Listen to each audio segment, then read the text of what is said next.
सिंघानिया परिवार की कहानी ऐतिहासिक शहर कानपुर से शुरू होती है, जहां एक दूरदर्शी उद्यमी विनोदी दास सिंघानिया ने भारत के सबसे प्रमुख व्यावसायिक साम्राज्यों में से एक की नींव रखी।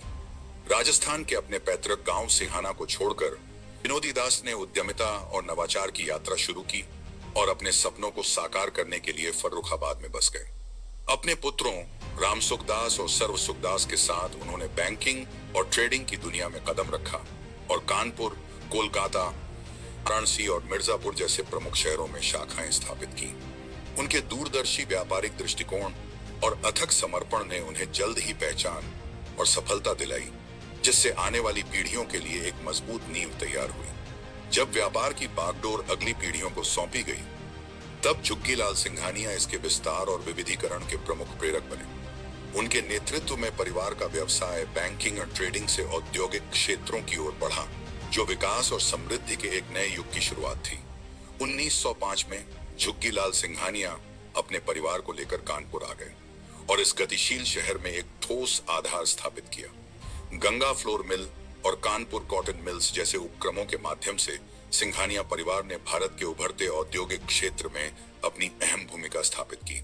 सिंघानिया परिवार की विरासत को एक नई ऊंचाई पर कमलापत सिंघानिया ने पहुंचाया, जिन्होंने वस्त्र, इस्पात और कागज जैसे विविध क्षेत्रों में परिवार की भागीदारी को बढ़ाया।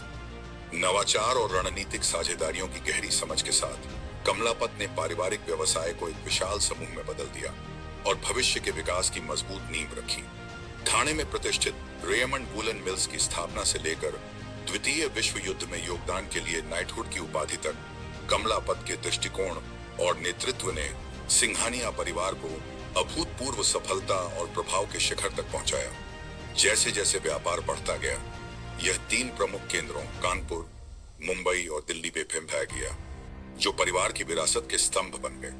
मुंबई की व्यस्त वस्त्र मिलों से लेकर कानपुर के औद्योगिक केंद्र और दिल्ली के जीवंत बाजारों तक सिंघानिया परिवार की छाप पूरे भारत में फैली रही। कानपुर में पदमपत सिंघानिया ने नेतृत्व संभाला और व्यापार को नई ऊंचाइयों पर पहुंचाया। मुंबई में कैलाशपत सिंघानिया ने रेमंड ग्रुप का विस्तार किया और इसे वस्त्र उद्योग में अग्रणी बनाया। वहीं दिल्ली में लक्ष्मीपत सिंघानिया ने सीमेंट, कागज और डेयरी जैसे क्षेत्रों में परिवार के व्यवसायों का विस्तार किया। अपनी इस यात्रा के दौरान सिंघानिया परिवार को श्रमिक विवादों, राष्ट्रीयकरण, आर्थिक मंदी और वैश्विक संघर्षों जैसी कई चुनौतियों का सामना करना पड़ा, लेकिन उनके लचीलापन और एडवार अनुकूलन क्षमता ने उन्हें हर तूफान से उबरने और पहले से अधिक सशक्त होकर उभरने में सक्षम बनाया। हर चुनौती उनके लिए नवाचार और पुनर्निर्माण का अवसर बनी, चाहे वह अपने व्यापार पोर्टफोलियो में विविधता लाना हो, रणनीतिक साझेदारियां बनाना हो या नई तकनीकों को अपनाना। आज सिंघानिया परिवार हमेशा बदलाव की अग्रिम पंक्ति में रहा और अपने व्यावसायिक साम्राज्य की निरंतर सफलता और प्रासंगिकता सुनिश्चित की। जब नेतृत्व की जिम्मेदारी अगली पीढ़ी के सिंघानिया उत्तराधिकारियों को सौंपी गई, तब भी परिवार की विरासत आधुनिक युग में जीवित रही। बहुराष्ट्रीय कंपनियों का संचालन करने से लेकर परोपकारी पहलों का नेतृत्व करने तक युवा सिंघानिया वंशजों ने अपने पूर्वजों द्वारा स्थापित मूल्यों, ईमानदारी, नवाचार और सामाजिक उत्तरदायित्व को बरकरार रखा। परंपरा और आधुनिकता के मिश्रण के साथ सिंघानिया परिवार उत्कृष्टता के प्रति अपनी प्रतिबद्धता में अडिग रहा। भारत के व्यापारिक परिदृश्य पर अपनी अमिट छाप छोड़ते हुए आने वाली पीढ़ियों को बड़े सपने देखने और ऊंचाइयों को छूने के लिए प्रेरित करता रहा। जैसे जैसे सिंघानिया परिवार की गाथा का एक और अध्याय समाप्त होता है, उनकी विरासत दूरदर्शिता, दृढ़ता और पारिवारिक एकता की शक्ति का प्रतीक बनकर जीवित रहती है।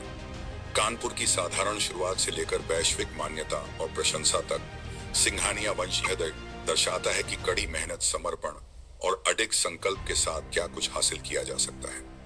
इतिहास के पन्ने पलटते हुए सिंघानिया परिवार की कहानी हमें यह याद दिलाती है कि साहस, विश्वास और उत्कृष्टता के प्रति निरंतर प्रतिबद्धता से कुछ भी संभव है।